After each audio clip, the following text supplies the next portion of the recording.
Muito bem-vindos ao Bit by Bit, onde a gente revisa as notícias mais importantes do dia para os mercados. Vamos abrir olhando os destaques do Ibovespa. Entre as altas, a gente teve em primeiro lugar, mais uma vez, a Melius, subindo 14,93%. Em segundo lugar, a gente teve Banco Pan, subindo 15,31%. Depois a Cogna, subindo 11,97%. Ezetec, subindo 8,99%. E a Dexco, a antiga Duratex, subindo 8,15%. Dentre as quedas, a gente teve a VEG, devolvendo um pouco dos ganhos que teve há 2 pregões atrás, caindo 1,92%, a Natura caindo 1,54%, a Gol caindo 0,78%, a Azul caindo 0,73% e o Bradesco, sua preferencial, caindo 0,39%. Antes da gente seguir para o mapa, eu vou pedir para você deixar um comentário aqui embaixo dizendo o que você prefere, que logo de cara a gente já passe pelos fechamentos e depois entre nas notícias, ou como costumava ser antes, que a gente vê as notícias primeiro e deixa os fechamentos para o final. No mapa da S&P 500 a gente já vê um dia mais verde, né? Tem uns vermelhos espalhados por aí, a Nvidia segue devolvendo boa parte dos ganhos do ano. Ainda assim, se você olhar ela desde o início do ano, ela veio muito forte, mas hoje está caindo 0,96%, a Amazon está caindo 1,13%, mas em geral, um dia bastante verde.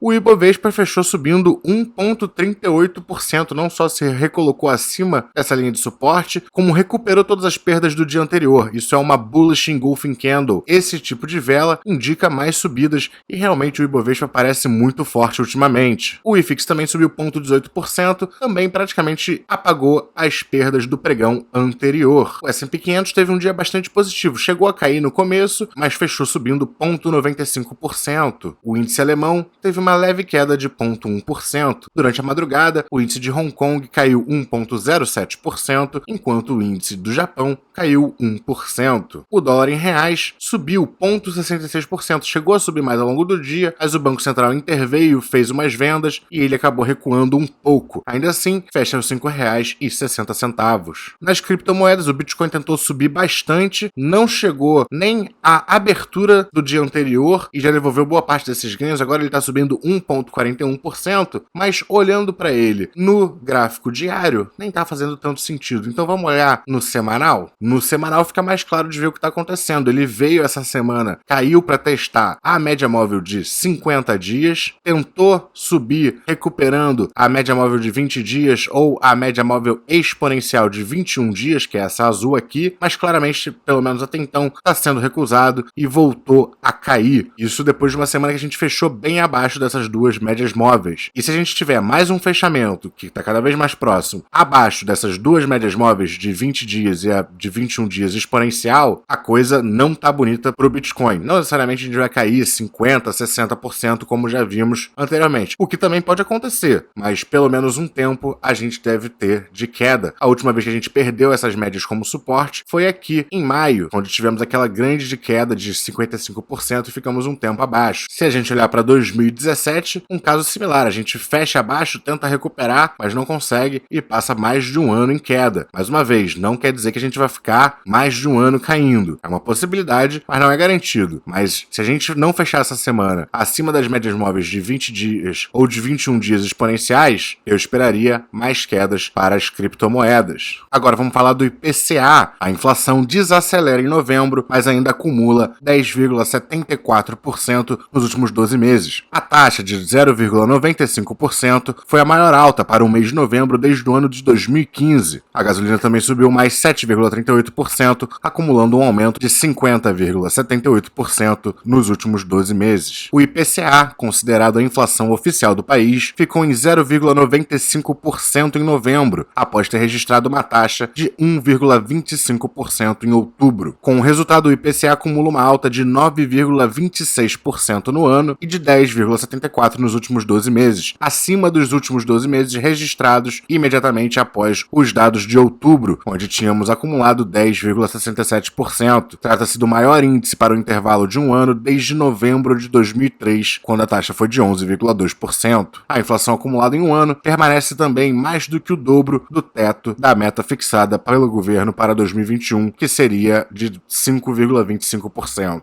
Lembrando que 5,25% era o teto da meta, né? Aqui a gente acompanha a variação mensal do IPCA e você vê que a gente tem se mantendo acima dos 0,8% ao mês desde aqui de julho desse ano. O resultado veio um pouco abaixo do esperado. A mediana de 37 projeções de consultorias e instituições financeiras compiladas pelo Valor Data apontava uma taxa de 1,1% em novembro, e a mediana das estimativas para o acumulado dos últimos 12 meses ficava em 10,9%. Aqui a gente vê o gráfico da inflação medida pelo IPCA acumulada nos últimos 12 meses. Isso aqui é importante olhar porque, apesar da gente ter tido, entre aspas, uma desaceleração da inflação, né, uma subida de 0,95% em novembro em relação a outubro foi um pouco menor, quando você olha para os últimos 12 meses, o acumulado ainda é maior do que o acumulado que tinha sido em outubro, que já tinha sido maior que o acumulado em setembro, que era maior que o acumulado em agosto, que era maior que o acumulado em julho, que era maior que o acumulado em junho, e por aí a gente vai. 7 dos 9 grupos de produtos e serviços pesquisados tiveram alta em novembro, a maior variação, de 3,35%, e o maior impacto, de 0,72 ponto percentual, vieram dos custos do grupo transporte. O grande destaque, mais uma vez, foi para a alta da gasolina, de 7,38% em apenas um mês, que contribuiu com maior impacto individual no IPCA para o mês, de 0,46 ponto percentual, respondendo por praticamente metade da taxa de inflação do mês. Houve altas expressivas também nos preços do etanol, de 10,53%, do óleo diesel, de 7,48% e do gás veicular, de 4,3%. Esses acumulam nos últimos 12 meses 50,78% para a gasolina, 69,4% para o etanol e 49,56% de alta para o diesel. O preço dos automóveis novos subiu 2,36% e os usados em linha subindo 2,38%.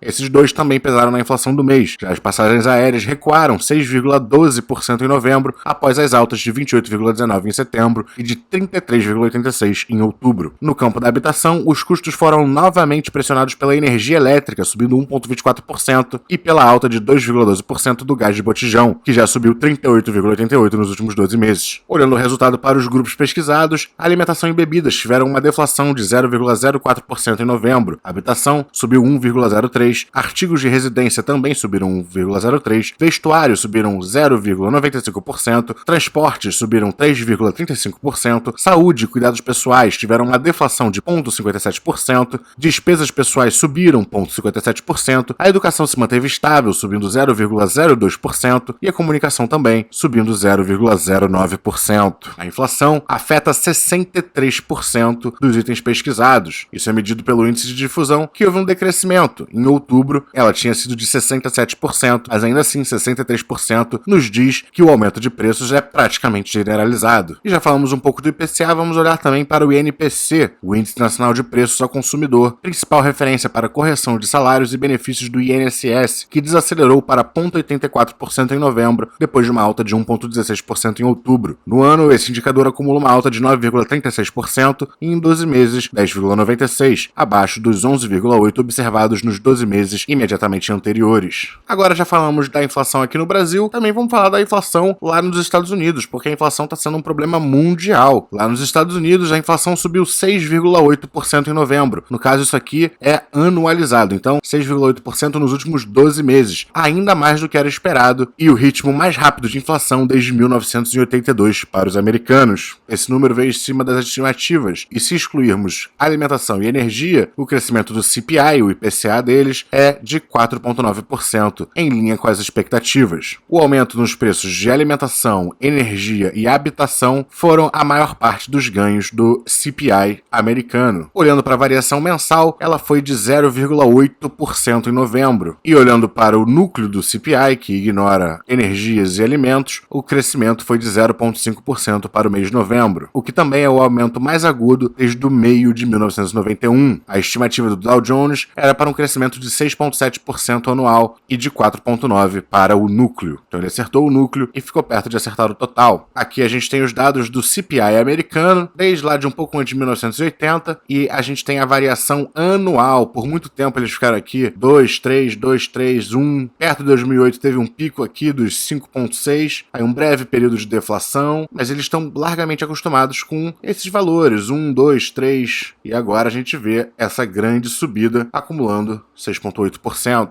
Os preços de energia subiram 33,3% desde novembro de 2020, incluindo uma subida de 3,5% em novembro. A gasolina sozinha subiu 58,1%. Lembrando que, como eles não têm energia hidrelétrica como a gente tem, que se tiver muito pouco, boa parte da energia deles ainda vem da queima de combustíveis fósseis. Os preços de alimentos subiram 6,1% ano a ano, enquanto o preço de carros usados foram um dos principais contribuidores para o aumento da inflação, com um crescimento de 31,4% ano a ano e só no último mês um aumento de 2,5%. Os custos de abrigação, que comprometem praticamente um terço dos dados analisados para o CPI, tiveram um crescimento de 3,8% ano a ano, o maior crescimento desde 2007, pouco antes da crise de 2008 estourar. Inflação alta e desemprego se normalizando nos Estados Unidos, já falei várias vezes o que deve acontecer, né? É muito provável que ano que vem, talvez no segundo, talvez no terceiro trimestre, a gente veja o começo do aumento da taxa de juros americana. Agora vamos para o cenário corporativo. Camil fecha a compra da Silcom, empresa de frutas secas, legumes e sementes. A compra foi feita através da subsidiária Saman no Uruguai, informou a companhia nessa quinta-feira. A empresa não revelou valores para a transação. A Silcom é uma empresa de alimentos com liderança em frutas secas, legumes, sementes, molhos e azeites, com faturamento anual de 23 milhões de dólares. A transação inclui uma planta industrial própria e frota de caminhões utilizada na distribuição dos produtos. Segundo a companhia, a principal marca da empresa, La Abundância, possui alto reconhecimento no mercado, permitindo a Camil a expansão de categorias em sua subsidiária no Uruguai. Com uma estratégia de distribuição direta que atende mais de 5 mil clientes, a Silcom trará complementariedade às operações da Camil no Uruguai, aumentando sua cobertura atual, disse a empresa. E agora vamos falar do que todo mundo gosta: dividendos. Bradesco vai pagar 2,2 bilhões de reais em juros sobre capital próprio e dividendos no próximo dia 30. Conforme fato relevante, serão pagos 2 bilhões em dividendos, sendo 19 centavos por ação ordinária e 21 centavos por ação preferencial, e 200 milhões em juros sobre capital próprio, sendo 1 centavo por ação ordinária e 2 centavos por ação preferencial. Esses são os valores brutos. Quando líquidos de imposto de renda, dá 16 centavos a cada 10 ações ordinárias e 18 centavos a cada 10 ações preferenciais. A Datacom é no dia 20 de dezembro e a partir do dia 21 elas serão negociadas sem o direito a esses proventos. Quem também vai pagar seus acionistas é a B3, distribuindo 1,2 bilhão de reais aos acionistas em dividendos de JCP. Serão 302,3 milhões de reais em JCP e 907,63 milhões em dividendos. O valor bruto do JCP será de 4 centavos por ação e os dividendos serão de 14 centavos por ação. O pagamento será feito em 2 parcelas, uma para os dividendos e a outra para o JCP. Os dividendos serão pagos dia 30 de dezembro de 2021, com uma data base em 20 de dezembro de 2021. Já os JCP serão pagos em 7 de janeiro de 2022, com a data base no dia 30 de dezembro. Ou seja, se você comprar B3 no dia 21, você já não mais terá direito aos dividendos, e se você comprar a B3 depois de 30 de dezembro, né, então em 2022, você já não mais terá o direito ao JCP. Quem também pagará dividendos é a Ambev, pagando mais de 8 bilhões de reais antes do fim do ano. Cada portador de Ambev 3 receberá 13 centavos por ação em dividendos e 39 centavos por ação em juros sobre capital próprio. Nesse caso, esse valor de 39 centavos já é o valor líquido, já descontada a líquida de imposto de renda. Os valores serão depositados no dia 30 de dezembro. E, além dela, a Dexco desembolsará 878,4 milhões de reais. A Dexco, antiga Duratex, vai distribuir dividendos. Serão pagos 169,1 milhões em dividendos e 709,3 em juros sobre capital próprio. Somados ambos, cada proprietário da Dexco, em 15 de dezembro, receberá um total de R$ 1,12 por ação. O valor leva em consideração o desconto do imposto de renda sobre o JCP e será pago no dia 23. Bom, o Bit vai ficando por aqui. Se você gostou do conteúdo, não esqueça de dar aquele like, se inscrever no canal e até semana que vem.